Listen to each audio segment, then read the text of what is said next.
I'm about to show you some of the starter power sources in Feed the Beast that I would recommend you should make, because getting power in Feed the Beast quickly is very important, for example, for getting a pulverizer, which is going to double your ores that you mine.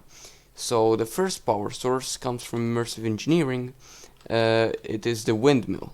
Now this is one of the weakest, if not the weakest, power source in this guide. At 101 to 150 height, it is producing at clear weather 15 RF per tick, when it's raining 20 RF per tick, and at thunder 31 RF per tick, which is in all cases enough to power a pulverizer. And if we just take some iron ore and we put it in here, you'll be able to see this will start doing. And as you can see, we're barely, but we are getting up there. We're keeping up with the power consumption, so that's okay. Because it's important that it keeps up with how much power the machine is using, which is the pulverizer in this case. So the second power machine is the water wheel, again from immersive engineering. To be exact, this is 3 water wheels stuck together, which is how these are most efficient. Each water wheel produces 30 RF per tick, and they are all together connected to this kinetic dynamo. So with all 3 of them together, if you make this perfect water setup that I have here, you will be producing 90 RF per tick. So let's actually see how the water wheel stacks up to the windmill. So let's connect it like this, put some iron in there, and yo, look at that, we're going real strong.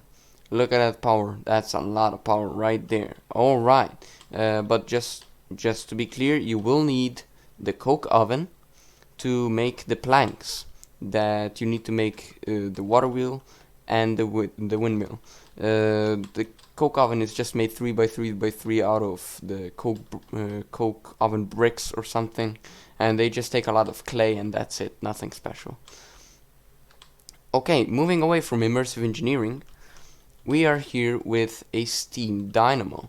What is a steam dynamo? Well, the steam dynamo actually, what it does is it uses like wood, different types of, like, you can use anything, wood, sapling, stuff like that, woodish stuff, or coal. And okay, let's put some coal in, and as you can see, because it has water, it has to have water connected. This is a bit, I don't know, it glitched or something, but it immediately gave water to the steam dynamo. But as you can see, once it has coal, it has water, and it's going to be producing 80 RF per tick, which is really good, which is about the same as that, the water wheel, but you can make a lot of these and just have a lot more than that, because making a lot of those will take, as you can see, a lot of space and a lot more time, I would say, because you have to wait for the planks to actually be made. So that's the steam dynamo. Here we have a magmatic dynamo. So what's the difference? Well, this one uses lava, and it doesn't need water or anything, which is a bit weird because it's using lava and doesn't need to be cooled or anything, but that's okay. It uses lava, and it's making, again, 80 RF per tick. But it does take Invar to craft it, so you're gonna need an alloy furnace, which you need power already for. So I would recommend first go for the steam dynamos, and then once you actually start pumping lava, either from some lava lake in the world or the nether, I recommend going for the magmatic dynamos, because if you make a lot of them, it's a good power source. Then we're moving on to combustion engines. Now there's also Stirling engines, but those are not good at all. They use coal just like the dynamo here, but they produce 10 RF per tick or something like that. Totally not worth it. Don't go for those. Go for these if you want. So what are these? Well, you put oil in them, and once you... Whoa, we don't have a power cell. Well, let's just use this one. Let's see how fast this will actually fill. As you can see, it is filling fairly okay speed. It is producing 30 RF per tick with oil, but you have to be careful because you gotta cool these combustion engines down, otherwise they will explode at some point. So make sure to actually get the same pump as over there and just pump water into them. So that's how it works with oil. It produces 30 RF per tick, and if you're wondering, oil can be found anywhere in the world. There's gonna be like lakes like this, and you can just pump these lakes out just like the lava and the water. So let's say, okay, you got some power already stored and you have a lot of oil. What do? Well, you can actually make a refinery.